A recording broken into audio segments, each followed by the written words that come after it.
now you're going into territory that is kind of a trigger for a lot of people, right? Yeah, in this sure. field, Absolutely. And it doesn't faze me because, as you know, I explore all aspects of strange phenomena, and I've always had a very holistic approach. From the time I got involved in the 70s, my influences were people like John Keel, who looked at the overall idea of strange phenomena, sometimes all concentrated in one region. So really what's happened now is that we have a very unfortunate division, I think, in that there's a large segment of the cryptozoology field. They're very adamant that no, these creatures are flesh and blood, period. It's an undiscovered ape, it's an undiscovered this. That's okay, I respect that. Close friends who had that view. However, I think we need to maybe open our consciousness a little bit and think about some of the other aspects.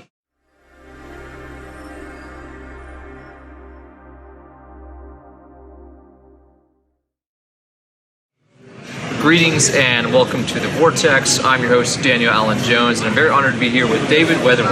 Daniel, always good to see you, man. David, it's been great to have you out here at the Southeast Texas Bigfoot Conference, where we're talking about not only Bigfoot, but another number of strange encounters that deal with things that people are experiencing out there in remote areas. And you've done a lot of research to show that there are several different things going around in many different states, different places, and so tell us, why is it important that we study and we investigate cryptozoology? It's kind of a big question. I think we could sit and talk about that all day. I think that there are different elements to it. These stories, for me personally, the way I approach these stories is that I like to hear the modern accounts and talk to the witnesses and hear about what they've experienced. But I also like to correlate that with things like Native American stories, traditional folklore, and other anomalous things that are happening around us. Because I think that, one, we have to chronicle this stuff because it really is a basic part of the human experience. These things are universal. There might be variations, and you go to one country and they're talking about seeing elves or dwarves, in another country they're talking about puckwudgies here in the United States. Yeah. Or, we've got the Yeren in China, we've got Sasquatch in the United States. These things are universal, and I think the more we can explore that and begin to understand what the experience is about, what these creatures are, whether they're physical, tangible creatures, or whether there's something else going on. It's one of the keys, I think, that helps us understand more about just I guess I'd be so bold as to say, the very nature of existence. Great, yeah, there's a lot that we're still learning, even if it's not an exotic thing like Bigfoot. We're finding out about new species every day. Absolutely. And I like to think that we won't know if we don't go. And while there's a lot of information out there, like you're saying, that you can look into from historic records that maybe help to correlate different accounts of these sightings, it's something that we really have to look into. We've got to go out there in the field, look and see what's going on. So sometimes we find out that some of these cryptids that we look into are cases of misidentification. What is your take on some of those things? I think some of them definitely are, and I think that some of them are undiscovered species. I always point out that we know so little about the bottom of the ocean, for instance, and that's just one example. It's a very good example, I think, because when you think about it from that perspective, you start to realize that humans really don't know everything that's going on this planet. We don't know what all the species that are out there are, and it's important to learn more about the diversity of the planet itself.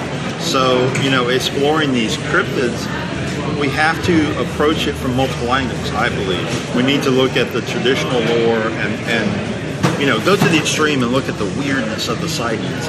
This is so out there that there's no way it can be real. But then at the same time, I think we need to look at the other perspective too and say, okay, well, what if there's something about this that is a species we just don't understand, how it's doing this biologically or something.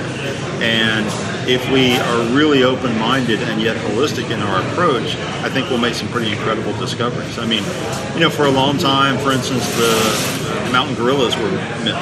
Yeah. The colossal squid, all these things, and guess what? They proved to be real. So I think there's potential for a lot more species like that to come along and be proven to be valid. And, then at the same time, and I know I'm kind of going on here, but man, we've got other cryptids, right, that are things we know existed but are supposedly extinct. One of the most compelling, I think, is the thylacine in Australia and Tasmania, and there are more and more sightings every year of people saying, no, that is what I saw. Well, officially, they've been extinct since the 1930s. But what if? There's so much unexplored territory on this planet, and I think that people need to pay attention to that idea too. Most people live in cities. They don't think beyond the borders of that city. They think, oh, humans have seen everything. If there's really a Sasquatch out there, why don't we see them all the time? Sure. Yeah. Well, go to a national forest and think about how large that is. How many look at a map. I tell people all the time, look at a map and look at how much of it is territory that is just not inhabited. Yeah, I think that's a really great way to see the ratio of the dense populated cities and things like you're saying versus rural and maybe less populated areas which are thick, they're forested, maybe in the mountains or the desert or places like that you don't have a whole lot of people, and if you do, they're concentrated in major cities, and some of these cases even take place right on the outskirts of some of these major populated areas too. Sometimes, yeah. So with some of these different perspectives coming in, we kind of stray away sometimes from the flesh and blood aspect and kind of merge into this new realm of thinking where we're dealing with almost paranormal type qualities that some of these creatures seem to exhibit or that people interpret as exhibiting. What is your take on the possibility that some of these cryptids, these strange creatures, have these paranormal or supernatural, spiritual or metaphysical capabilities? Is there something that you found that helps to correlate those claims, or what is your thoughts on that? So now you're going into territory that is kind of a trigger for a lot of people, right? Yeah, in this sure. field, Absolutely. And it doesn't faze me because, as you know, I explore all aspects of strange phenomena, and I've always had a very holistic approach. From the time I got involved in the 70s, my influences were people like John Keel, who looked at the overall idea of strange phenomena, sometimes all concentrated in one region. So really what's happened now is that we have a very unfortunate division, I think, in that there's a large segment of the cryptozoology field. They're very adamant that no, these creatures are flesh and blood, period. It's an undiscovered ape, it's an undiscovered this. That's okay, I respect that. Close friends who had that view. However, I think we need to maybe open our consciousness a little bit and think about some of the other aspects. And personally, I've been blessed to spend time with a lot of Native American elders and natives on tribal lands who have had very strange experiences that do not fit the parameters of a flesh and blood creature. Now, one of the analogies I use is imagine the first person that ever saw a chameleon. Yeah. What must his experience have been? He's looking at a lizard, right, 1 minute, and then it blends in with the bark on the tree or something, and he must have been just like flabbergasted. He probably went back spouting about, dark magic, or who knows what he told his people, right? Sure, yeah. So I bring that up as an analogy because I say that these Sasquatch, maybe they have qualities that we don't understand yet. In simple terms. Yeah, that's a big underline. Right. So, one of my arguments is it's very possible, for instance, there is evidence that these creatures emit infrasound. We know some things about infrasound. We know that it affects the human nervous system. It can cause headaches. It can cause fear reactions and all these different things, right? Large predators use it as a way to cause their prey to seize up and things like this.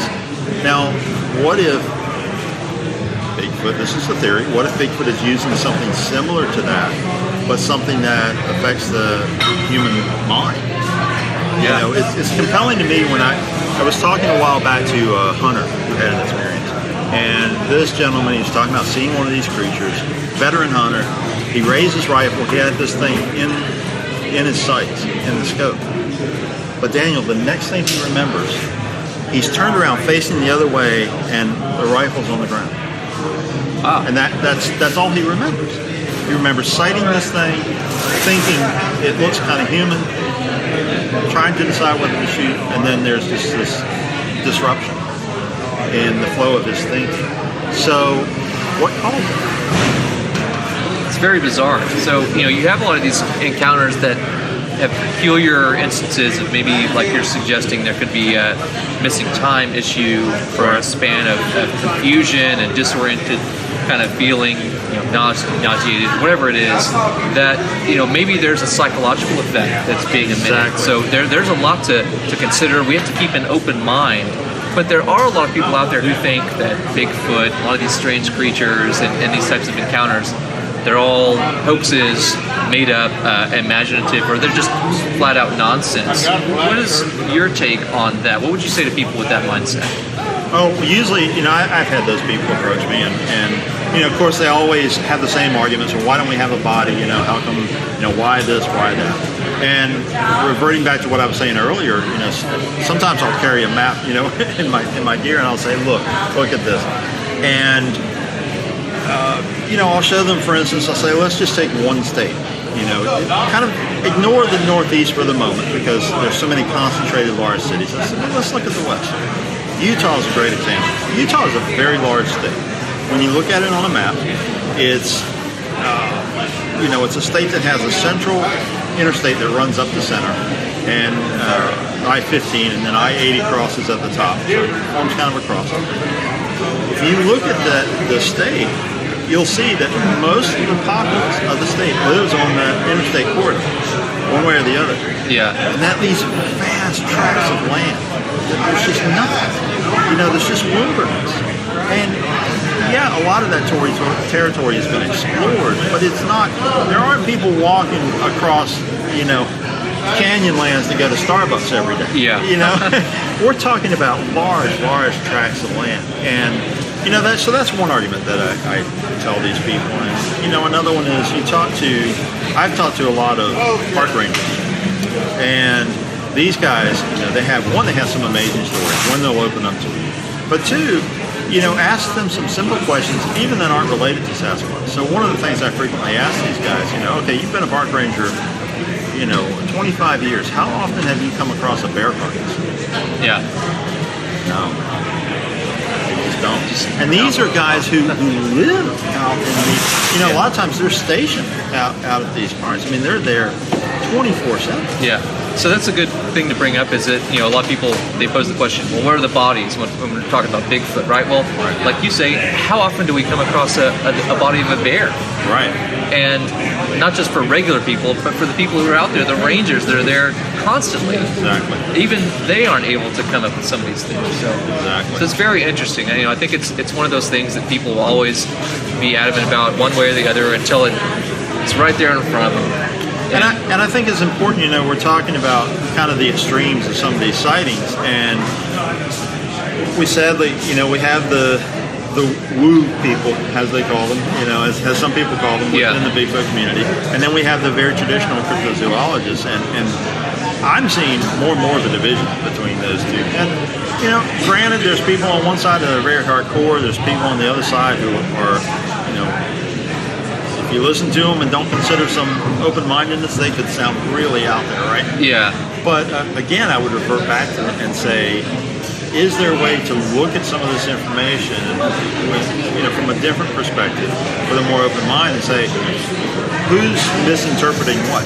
Yeah. And why? So one of the big things, people are always talking about, Bigfoot has poking ability. And that's back to the chameleon analogy again, right? Sure. But do they really? I mean, can they really just vanish, or is it something that's causing a disruption in our consciousness? Yeah. Where no, you didn't really. It's almost like a Jedi trick, right? Yeah. It's not the Sasquatch you're looking for.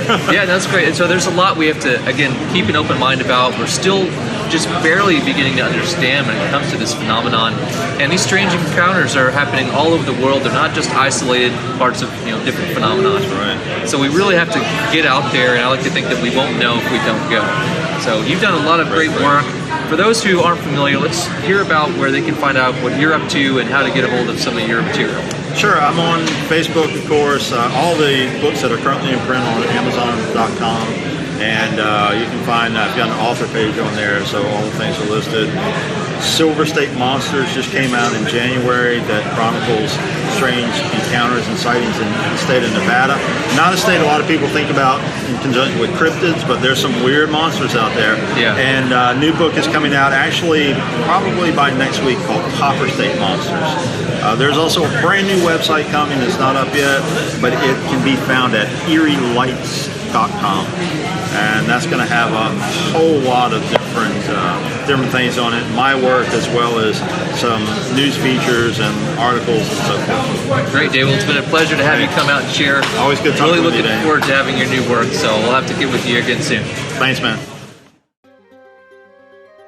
If you liked this video, be sure to check out our other content and get connected on our page and social media sites. Every day, new discoveries are being made all across the world and beyond, so let's work together to find out what's next. And remember, we won't know if we don't go. I'll see you in the Vortex.